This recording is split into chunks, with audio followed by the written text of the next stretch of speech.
மலேசியாவில் கடை தெருக்களில் அமர்ந்து உணவு உட்கொள்ளும் மக்களை துப்பாக்கியால் சுட்டுக் கொள்ளும் கலாச்சாரம் வேரூன்றி வருவது அச்சமடைய செய்துள்ளது.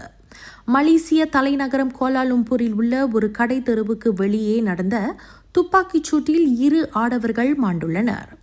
இச்சம்பவம் ஜூன் 17 நள்ளிரவுக்கு சுராஸ் மாவட்டத்தில் உள்ள ஜலான் லாக் பகுதியில் இருக்கும் கடை தொகுதிக்கு வெளியே நடந்துள்ளது. பின்னிரவு 12:15 மணி வாக்கில் 2 ஆடவர்கள் அவர்களது காரை நோக்கி நடந்து சென்று கொண்டிருந்த வேளையில் அப்போது தலைக்கவசம் அணிந்து வந்த ஒரு கும்பல் 2 ஆடவர்களை நோக்கி துப்பாக்கியால் சுட்டது. ஆடவர்கள் இருவரும் சம்பவ இடத்திலேயே மாண்டனர். துப்பாக்கி சூடு நடத்திய கும்பல் வாகனம் மூலம் தப்பியோடினர். இச்சம்பவம் தொடர்பில் சுராஸ் மாவட்ட காவல்துறை அதிகாரிகள் விசாரணையை தொடங்கியுள்ளனர்.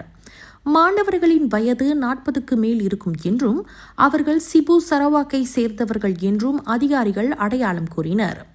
இதனைத் தொடர்ந்து கோலாலும்பூர் காவல்துறை அதிகாரிகள் கொலை சம்பவத்தை நேரில் பார்த்தவர்களிடம் விசாரணை நடத்தி வருகின்றனர்.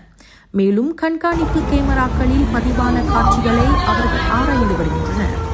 கடந்த ஜூன் 13ஆம் தேதியில் பிரிக்ஃபீல்ட் பகுதியில் இதே போன்ற துப்பாக்கிச்சூடு சம்பவம் நடந்தது.